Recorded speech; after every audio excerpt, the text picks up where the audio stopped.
അങ്ങനെ ഇന്നത്തെ ദിവസം നേരെ പമ്പിൽ പോയിട്ട് ഐശ്വര്യമായിട്ട് എണ്ണ അടിച്ചിട്ട് തന്നെ തുടങ്ങാന്ന് വിചാരിച്ചു. അങ്ങനെ പമ്പിൽ പോയിട്ട് 300 രൂപ എണ്ണ അടിച്ചിട്ട് നേരെ പുറത്തോട്ട് ഇറങ്ങി. എണ്ണ അടിച്ചിട്ട് പുറത്തോട്ട് ഇറങ്ങുമ്പോഴത്തേക്ക് ഇതാ ബ്ലോക്ക്. ഇന്ന് എങ്ങോട്ട് തിരിഞ്ഞാലും ബ്ലോക്കാണ്. ബ്ലോക്കം കഴിഞ്ഞ് നേരെ സ്റ്റാൻഡിലേക്ക് എത്തുമ്പോഴത്തേക്ക് എല്ലാവരും കൂടി കഥ പറയുന്നു. എന്നാ പിന്നെ ഞാനും കഥ പറയാൻ കൂടാന്ന് വിചാരിച്ചു. അങ്ങനെ കഥയും പറഞ്ഞു കഴിഞ്ഞിട്ട് വാടക പോയിട്ട് വരുമ്പോൾ കണ്ട ഫുള്ള് വെള്ളം നിറഞ്ഞിട്ട് പുഴ പോലെ ആയിട്ടുണ്ടായിനി. അങ്ങനെ വാടക പോയിട്ട് വന്നിട്ട് നേരെ ചോറ് കഴിക്കാന്ന് വിചാരിച്ചു. അങ്ങനെ നേരെ വിട്ടു കരി വെച്ചിരിക്ക്.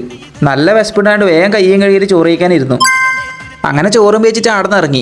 എന്തോ ഭാഗ്യം ചോറ് വെച്ച് ഇറങ്ങുമ്പോഴത്തേക്ക് കുറച്ച് മഴ കുറവുണ്ടായിനി, ഇല്ലെങ്കിൽ ഞാൻ ഫുള്ള് ചണ്ടാവട്ടി. അങ്ങനെ ആടുന്ന് വണ്ടി എടുത്തിട്ട് നേരെ ആദ്യം സ്റ്റാൻഡിലേക്ക് തന്നെ പോയി.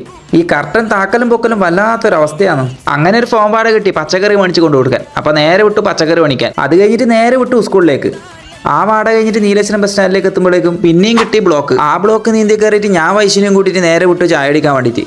ചായയോട് കഴിഞ്ഞിട്ട് നേരെ സ്റ്റാൻഡിലേക്ക്. രണ്ടും കൂടി തല്ലാവുന്ന കണ്ടാത്തൊന്നും സീരിയസ് ആയിട്ട് തല്ലാവുന്നതാന്ന്. വീഡിയോ എടുക്കുന്നത് കണ്ടവിടെ രണ്ടും കൂടി ചിരിക്കാൻ തുടങ്ങി. അത് കഴിഞ്ഞിട്ട് ഓനൊരു ഫോം പാട് കെട്ടിട്ടാകുമ്പോൾ നേരെ വണ്ടി എടുത്ത് വിട്ടു. അത് കഴിഞ്ഞിട്ട് എനക്കൊരു വാട കെട്ടി, നമ്മളെ സ്വന്തം ബീവറേജ്. ഇവിടെ പിന്നെ മഴയായാലും കുഴപ്പമില്ല വെയിലായാലും കുഴപ്പമില്ല, എപ്പോഴും ആളുണ്ടാവും.